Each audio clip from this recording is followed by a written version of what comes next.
بسم اللہ الرحمن الرحیم قالوا اولم ننہک عن العالمین صدق اللہ العظیم۔ ناظرین کرام، آج ہم قصص الانبیاء کے پروگرام میں حضرت لوط علیہ السلام کا ذکر کریں گے۔ حضرت لوط علیہ السلام کا زمانہ نبوت اور حضرت ابراہیم علیہ السلام کا زمانہ نبوت ایک تھا۔ حضرت لوط علیہ السلام جس قوم میں مبعوث ہوئے تھے وہ قوم ایک بڑے اخلاقی جرم میں مبتلا ہو چکی تھی، اور جو آیت مبارکہ میں نے پروگرام کے آغاز میں پڑھی ہے، اس آیت مبارکہ کا ترجمہ آپ سنیے تو آپ کو اندازہ ہوگا کہ وہی زبان، وہی گفتگو، وہی بولی جو آج سے صدیوں پہلے تھی، ان لوگوں کی جو جرم کا ارتکاب کرتے تھے، صدیاں بیتنے کے بعد جرم کا ارتکاب کرنے والے، گناہوں کی وادیوں میں بھٹکنے والوں کی زبان اور بولی وہی ہے۔ انہوں نے حضرت لوط علیہ السلام سے کہا اولم ننہک عن العالمین، بولے کیا ہم نے تمہیں منع نہ کیا تھا کہ اوروں کے معاملے میں دخل نہ دو؟ اللہ اکبر۔ یہ انہوں نے جملہ حضرت لوط علیہ السلام سے کہا جواباً کہ لوط، ہم نے آپ کو بارہا دفعہ سمجھایا ہے کہ لوگوں کے معاملے میں دخل نہ دیا کرو، لوگوں کی آزادی میں رکاوٹیں نہ کھڑا کیا کرو۔ ہر انسان کو آزادی ہے، جو چاہے وہ کرے۔ جب جرم انسان کی سرشت بن جاتی ہے، فطرت بن جاتی ہے، تو پھر وہ سمجھانے والوں کو، روکنے والوں کو یہی کہتا ہے کہ آزادی ہر انسان کا حق ہے، اس میں کوئی مداخلت نہیں کر سکتا۔ قالوا اولم ننہک عن العالمین، ہم نے تمہیں کتنی بار روکا ہے، سمجھایا ہے کہ دوسروں کے معاملوں میں، عالمین اوروں کے معاملے میں مداخلت نہ کیا کرو۔ یہ انہوں نے حضرت لوط علیہ السلام کے کس جملے کی ارشاد جو آپ نے فرمایا اس کے جواب میں کہا، وہ یہ کہ وجاء اہل المدینۃ یستبشرون قال ان ہؤلاء ضیفی فلا تفضحون واتقوا اللہ ولا تخزون۔ حضرت لوط علیہ السلام نے فرمایا کہ یہ میرے مہمان ہیں، مجھے نصیحت نہ کرو، اور اللہ سے ڈرو اور مجھے رسوا نہ کرو۔ وہ مہمان کون تھے؟ وہ خوبصورت نوجوان تھے جن کے چہروں پر ابھی داڑھی نہیں پھوٹی تھی۔ وہ جب حضرت لوط علیہ السلام سے ملنے کے لیے آئے تو لوط علیہ السلام کی بدفطرت قوم ان نوجوانوں کے تعاقب میں نکلی۔ تو حضرت لوط علیہ السلام بڑے پریشان ہوئے کہ یہ بدفطرت قوم کہیں میرے مہمانوں کے ساتھ دست اندازی نہ کر بیٹھیں۔ تو حضرت لوط علیہ السلام نے انہیں کہا کہ خدا کا خوف کرو، مجھے رسوا نہ کرو اور میرے مہمانوں کا تعاقب نہ کرو۔ یہ پہلی قوم ہے جس کا ذکر قرآن میں اللہ تعالیٰ نے کیا، اور ان کی بد فطرتی کا ذکر کیا، بد اعمالی کا ذکر کیا، اور پھر ان پر عذاب کا ذکر کیا۔ حضرت لوط علیہ السلام کی قوم کے حوالے سے لفظ عبادت، لفظ شرک اس کے الفاظ نہ ہونے کے برابر ہیں۔ جو حضرت لوط علیہ السلام کے واقعے میں جو چیز غالب نظر آتی ہے وہ ان کی اخلاقی جرم تھا، بد فطرتی تھی، طبع کے خلاف حرکات تھیں، اور یہ وہ جرم تھا کہ جو انسانی معاشرے کو انسانیت سے اتار کر حیوانیت پر لے آتا ہے۔ ناظرین کرام، آپ حیران ہوں گے کہ اللہ تعالیٰ نے حضرت لوط علیہ السلام کے واقعے میں جو ذکر کیا وہ ان کی بدفطرتی، خلاف طبع حرکات کو کیا، اور پھر جو عذاب آیا ان پر وہ عذاب بھی ان کی بد عملی کی وجہ سے تھا، جس کے بارے میں قرآن نے کہا کانوا یعملون السیئات، کہ وہ غلط کام کیا کرتے تھے، اس پر ان کو عذاب آیا۔ باقی جب آپ نے انبیاء کرام کا ذکر قرآن سے پڑھیں گے تو اس میں انبیاء کرام جو ہیں وہ گفتگو کا آغاز فرماتے ہیں کہ اللہ کی عبادت کرو، شرک نہ کرو، یہ چیز تمہیں عذاب کی طرف لے جائے گی، سزا کی طرف لے جائے گی۔ مگر جب قرآن نے حضرت لوط علیہ السلام کا ذکر کیا اور ان کی قوم کا ذکر کیا تو کیا فرمایا؟ فلما جاء آل لوط المرسلون قال انکم قوم منکرون، کہ جب حضرت لوط کے پاس فرشتے پہنچے تو انہوں نے فرمایا بے شک حضرت لوط علیہ السلام، بے شک تم قوم ہو منکر، گناہوں میں لتڑے ہوئے۔ قالوا بل جئناک بما كانوا فیہ یمترون، اور کہا بلکہ ہم تو آپ کے پاس وہ لائے ہیں جس میں یہ لوگ شک کرتے تھے۔ وَآتَيْنَاكَ بِالْحَقِّ وَإِنَّا لَصَادِقُونَ، اور ہم آپ کے پاس سچا حکم لائے ہیں اور ہم بے شک سچے لوگ ہیں۔ ان فرشتوں نے کہا جو انسانی شکل میں آئے تھے۔ اور حضرت لوط علیہ السلام کو جب اپنے مہمانوں کی فکر ہوئی تو ان مہمانوں نے کہا فَأَسْرِ بِأَهْلِكَ بِقِطْعٍ مِّنَ اللَّيْلِ وَاتَّبِعْ أَدْبَارَهُمْ وَلَا يَلْتَفِتْ مِنْكُمْ أَحَدٌ وَامْضُوا حَيْثُ تُؤْمَرُونَ، اے لوط تم اپنے گھر والوں کو لے کر رات کے کسی حصے میں باہر چلے جاؤ اور آپ ان کے پیچھے چلیے اور تم میں کوئی پیچھے پھر کر نہ دیکھے، اور جہاں کا حکم ہے سیدھے چلے جائیے۔ فرشتوں نے کہا کہ آپ اپنے اہل کو لیجئے اور جہاں آپ کو جانے کا حکم ہے وہاں آپ چلے جائیں، اور جو آپ کے ساتھ جانے والے لوگ ہیں وہ پیچھے پلٹ کر نہ دیکھیں۔ اللہ اکبر۔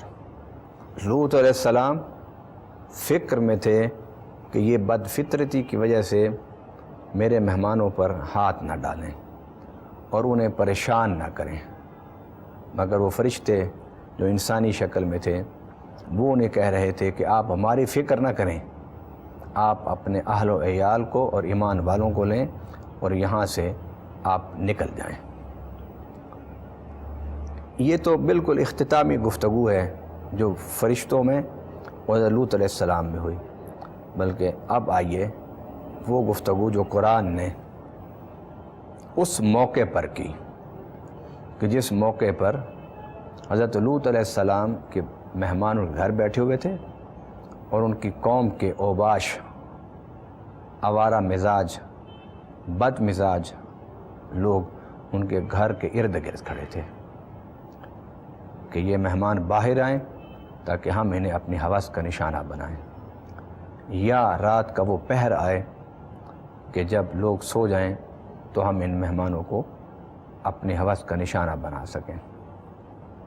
تو قرآن پاک نے کہا کہ جب انہوں نے ان مہمانوں کو دیکھا تو وَجَاءَهُ قَوْمُهُ يُهْرَعُونَ إِلَيْهِ، تو وہ قوم دوڑتی ہوئی آئی حضرت لوط علیہ السلام کے پاس،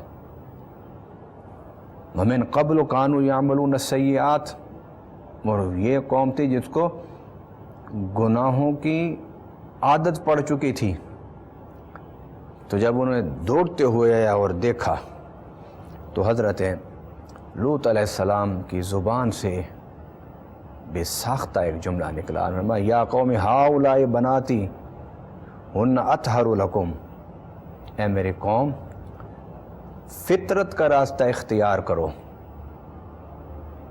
فطرت کا طریقہ اختیار کرو، اور فطرت کا طریقہ بھی حلال راستے سے اختیار کرو۔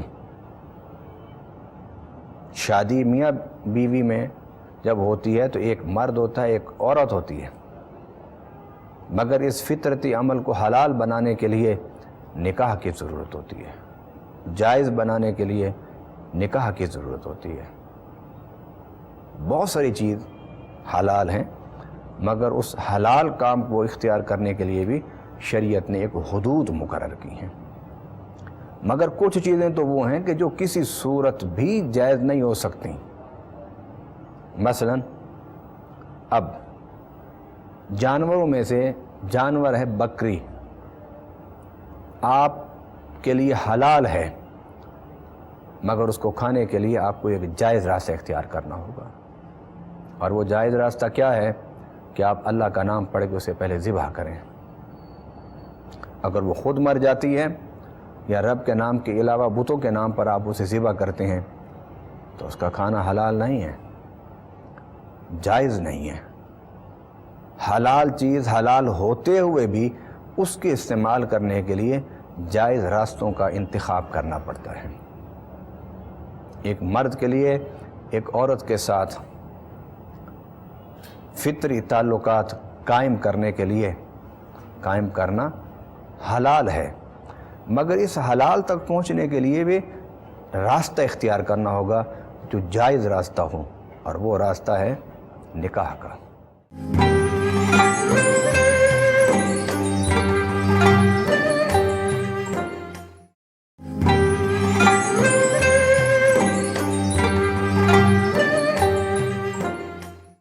آئیے اب دوسری طرف میں ایک اور مثال آپ کے سامنے رکھنا چاہتا ہوں، اور وہ مثال یہ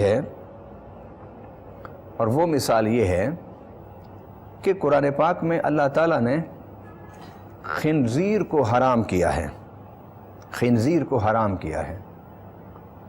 اب یہ حرام چیز اگر آپ اسے جائز راستے سے گزار کے کھانا چاہیں تو نہیں کھا سکتے۔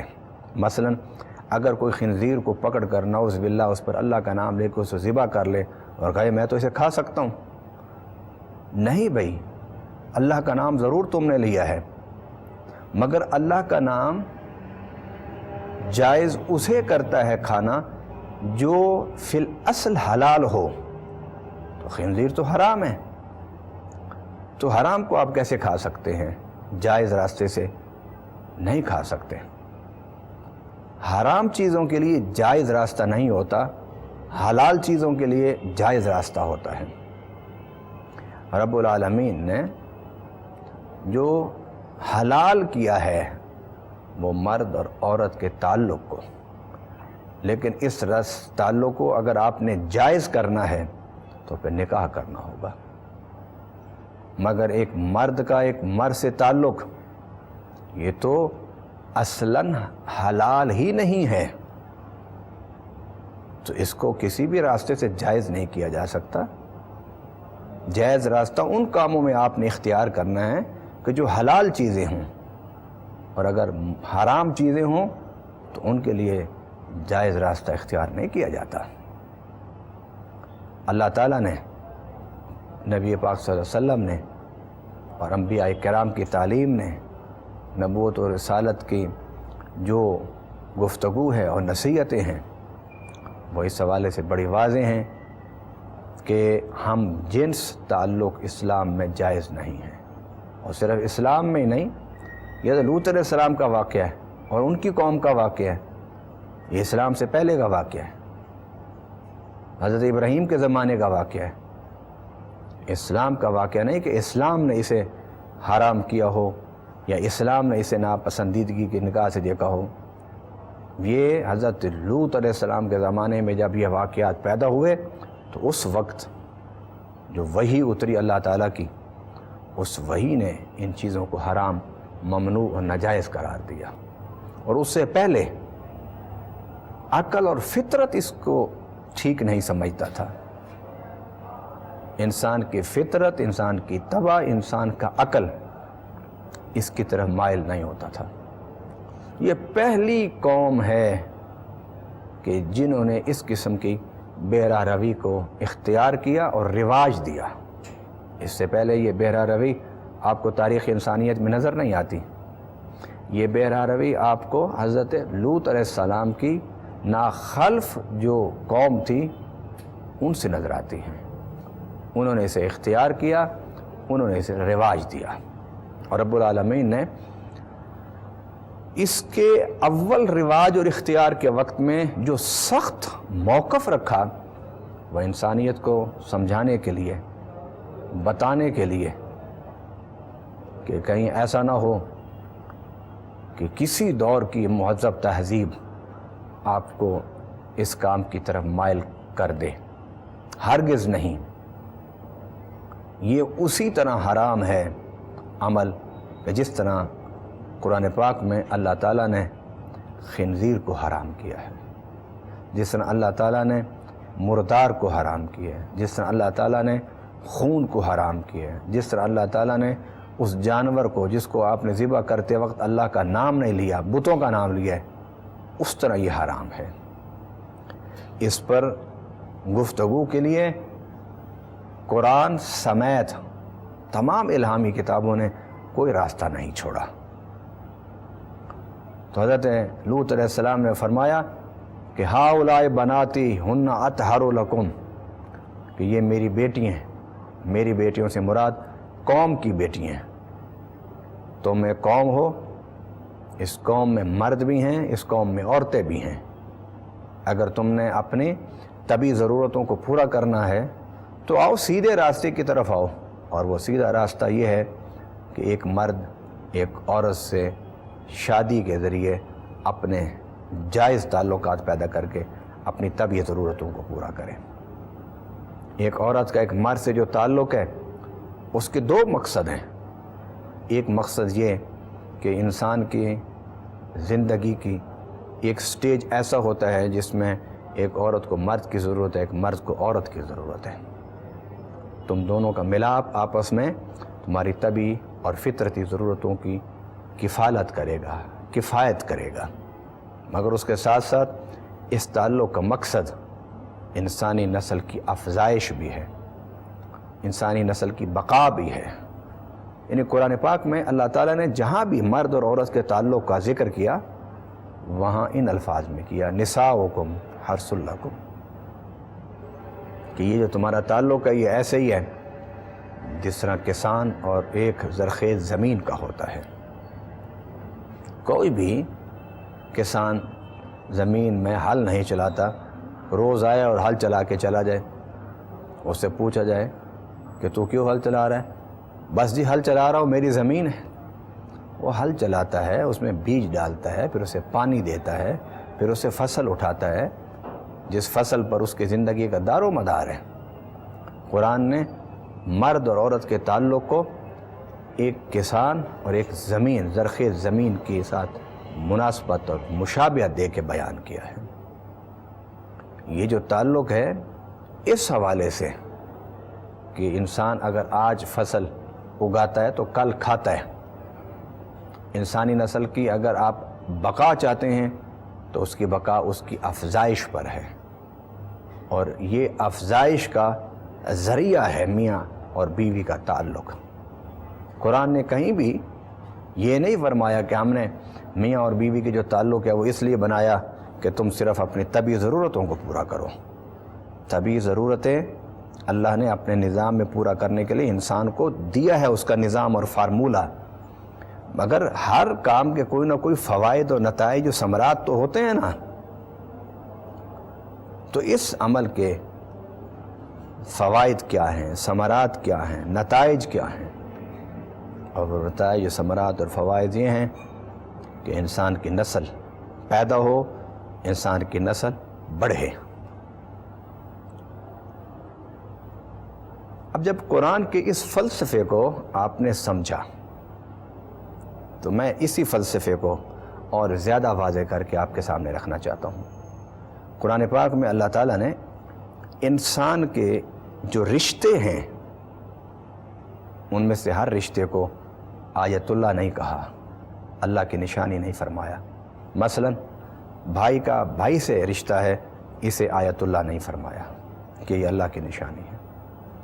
بہن اور بھائی کا رشتہ ہے، اس کو بھی اپنی نشانی قرار نہیں دیا۔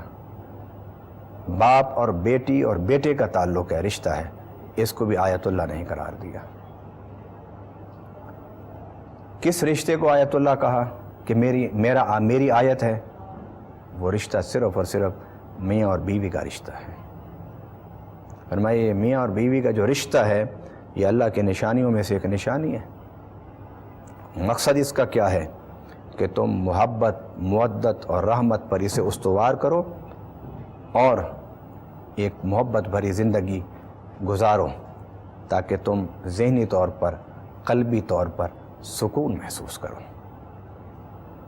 یہ مقصد ہے اس کا کہ انسان جب رات بھر تھکا ہوا گھر کو واپس آئے تو اس کے گھر میں اس کی بیوی ایک جنت کا ماحول اسے پیش کرے، تاکہ وہ گھر میں داخل ہو تو یوں محسوس کرے کہ میں جب گھر سے باہر تھا تو دارالامتحان میں تھا، دارالمشقت میں تھا، دارالمحن میں تھا، جب میں گھر میں آیا ہوں تو اب میں جنت میں آ گیا ہوں۔ یہ کام اصل میں بیوی کا ہے، مگر خاوند اور مرد اس ماحول کو پیدا کرنے میں اس کا معاون ہے۔ ناظرین کرام، آپ میاں اور بیوی کے تعلقات پر پورا قرآن پڑھ لیں۔ مثلا قرآن پاک میں اللہ تعالیٰ نے فرمایا کہ خاوند جو ہے اپنی بیوی کو ہم کہتے ہیں حق مار، تو قرآن نے اسے کہا ہے صدقات ہنہ نحلہ، صدقات کہ وہ مرد کی طرف سے دینا جس کے دینے سے میاں اور بیوی کے قلبی اور ذہنی رشتہ مضبوط ہو۔ نحلہ کھجور اور شہد اور میٹھی چیز کی طرح ان کی محبت میں اضافہ ہو۔ یہ سارا مقصد قرآن نے بیان کیا ہے میاں اور بیوی کے تعلق کو۔ صرف شہوت کا پورا کرنا نہیں ہے اس تعلق کی بنیاد، طبی ضرورتوں کو پورا کرنا اس کی بنیاد ضرور ہے، لیکن مقصد اس کا انسانی نسل کی افزائش اور بقا ہے۔ جب یہ فلسفہ ہوا جنسیات کے حوالے سے، میاں اور بیوی کے تعلق کے حوالے سے جب یہ بنیاد ہوئی، تو کیا یہ مقاصد، یہ ثمرات ایک مرد سے تعلق رکھ کے پورا کر سکتا ہے؟ ہرگز نہیں پورا کر سکتا، نہیں پورے ہو سکتے۔ اس لیے اللہ تعالیٰ نے انسان کو اور مسلمان کو ان کاموں سے روکا ہے کہ جن کاموں کا کوئی نتیجہ نہ ہو، جن کاموں کا کوئی ثمرات نہ ہو، اور جن کاموں سے معاشرے میں بے حیائی پیدا ہو، جن کاموں سے معاشرے میں بہرا روی پیدا ہو، جن کاموں سے معاشرے میں سکون ختم ہو، اطمینان ختم ہو، ان کاموں سے اللہ تعالیٰ نے روکا ہے، کیونکہ اسلام، قرآن اور اللہ کی وحی معاشرے کو ان بنیادوں پر استوار کرنا چاہتی ہے کہ جن بنیادوں پر چلنے سے معاشرہ امن، سکون، اطمینان کا گہوارہ بن جائے۔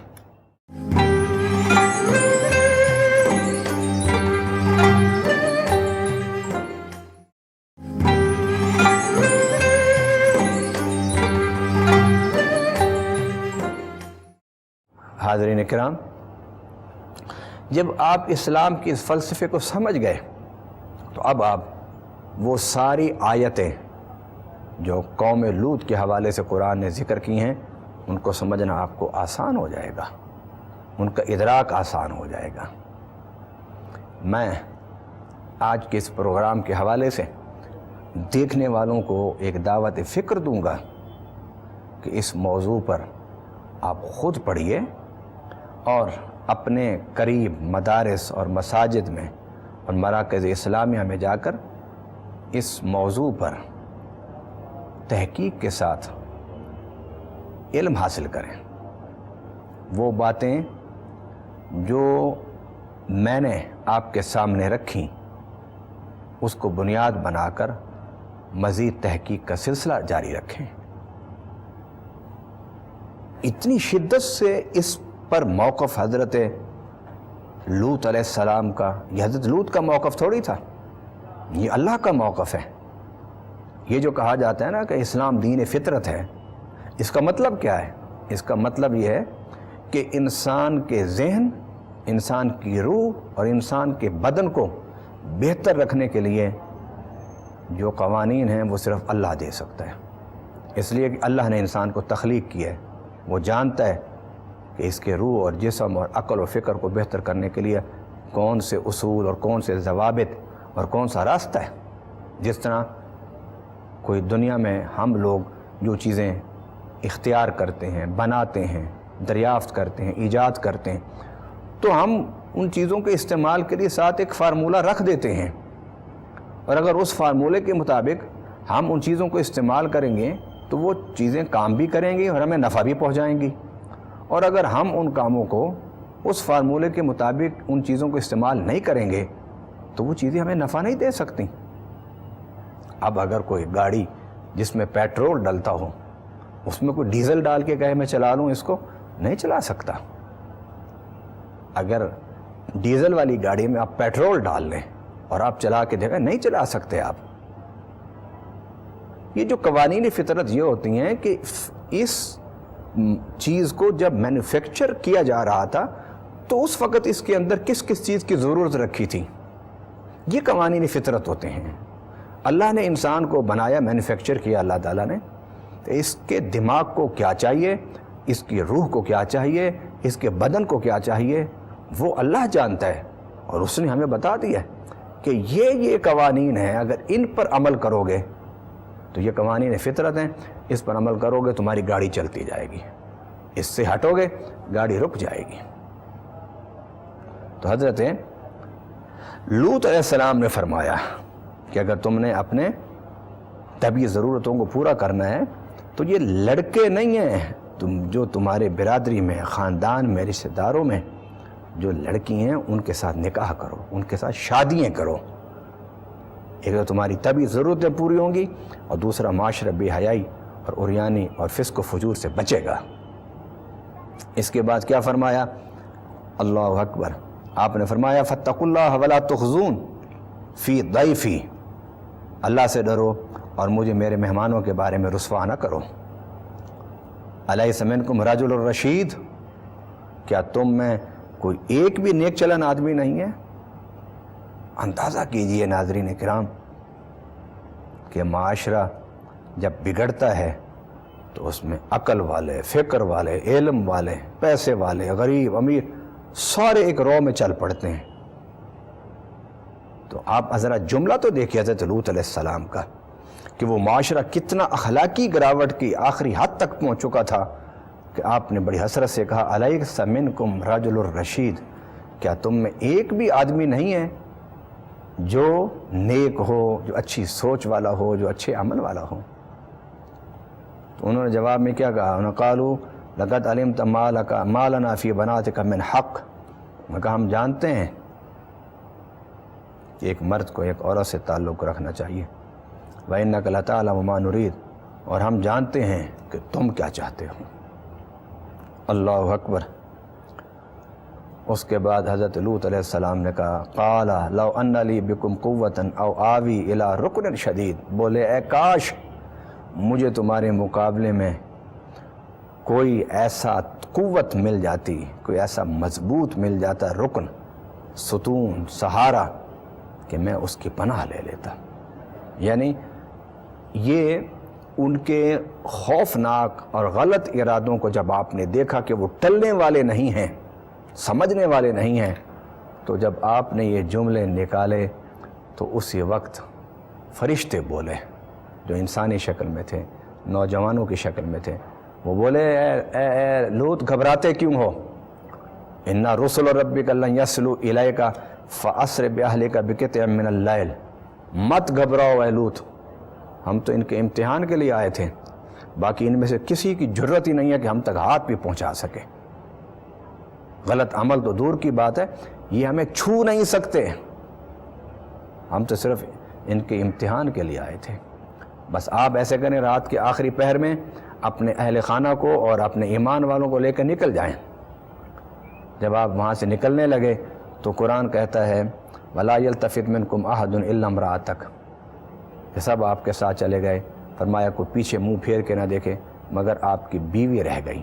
إِنَّهُ مُصِيبُهَا مَا أَصَابَهُمْ، پھر اس بیوی کو بھی وہی عذاب ہوا جو اس بدفطرت قوم کو ہوا۔ إِنَّ مَوْعِدَهُمُ الصُّبْحُ أَلَيْسَ الصُّبْحُ بِقَرِيبٍ، فرمایا صبح کے وقت ان پر عذاب آ جائے گا اور صبح قریب ہے۔ قرآن پاک میں فَلَمَّا جَاءَ أَمْرُنَا جَعَلْنَا عَالِيَهَا سَافِلَهَا وَأَمْطَرْنَا عَلَيْهَا حِجَارَةً مِّن سِجِّيلٍ مَّنضُودٍ مُّصَمَّمَةً عِندَ رَبِّكَ وَمَا هِيَ مِنَ الظَّالِمِينَ بِبَعِيدٍ، پھر کیا ہوا کہ ان کو تاہو بالا کر دیا گیا، اوپر والوں کو نیچے، نیچے اوپر لے جا کر الٹے اوندھے منہ ان کو گرا دیا گیا، ان کی پوری بستی کو گرا دیا گیا، ان کی بستی کو۔ پھر بستی گرانے کے بعد پھر اللہ کا غضب نہیں تھمتا، ان پر پتھر برسائے گئے، پتھر مارے گئے انہیں، اللہ اکبر، پتھر مارے گئے ان کو۔ فرمایا کہ ظالموں کا یہی علاج ہوتا ہے۔ ناظرین کرام، انبیاء کرام کے واقعات اور قصص اللہ نے ہماری ہدایت، اللہ نے ہماری عبرت کے لیے بیان فرمائے ہیں۔ اور ہدایت و عبرت کیا ہے کہ نہ ظلم کرو، عدل پر رہو۔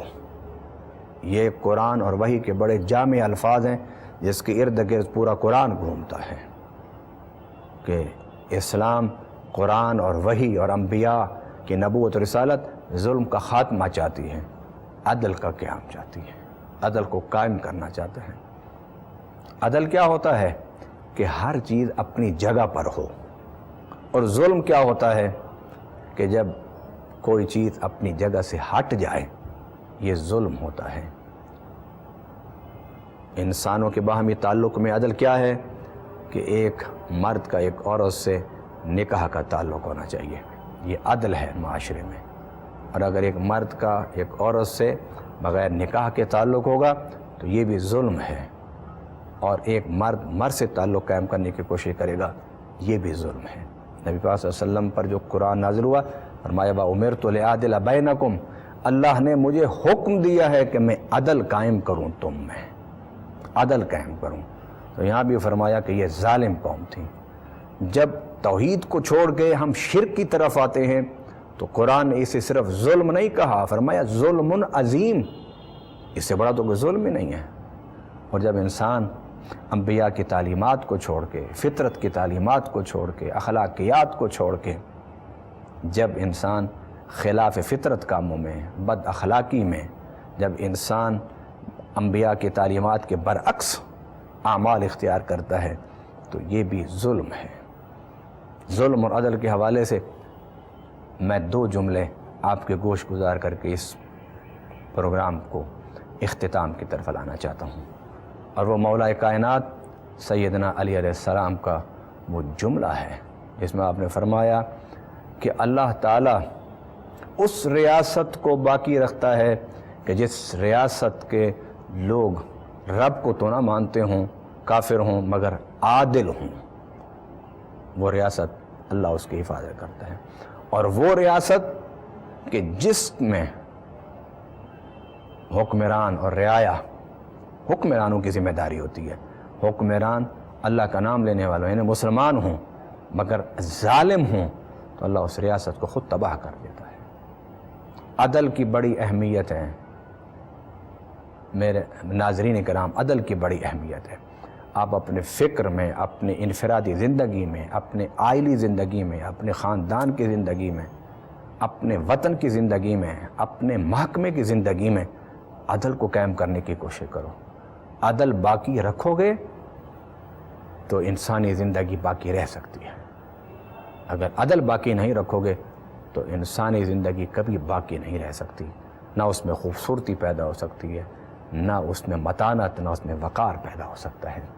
ناظرین کرام، اللہ تعالیٰ نے حضرت لوط علیہ السلام کی اس واقعے میں ہمیں ایک ایسی بد اخلاقی سے، خلاف فطرت عمل سے بچنے کی نصیحت کی ہے کہ جس سے بچنے میں انسان کی اپنی نفس، اپنی ذات کا فائدہ ہے، اور نہ صرف اپنے نفس اور اپنی ذات کا فائدہ ہے بلکہ پورے معاشرے کا فائدہ ہے۔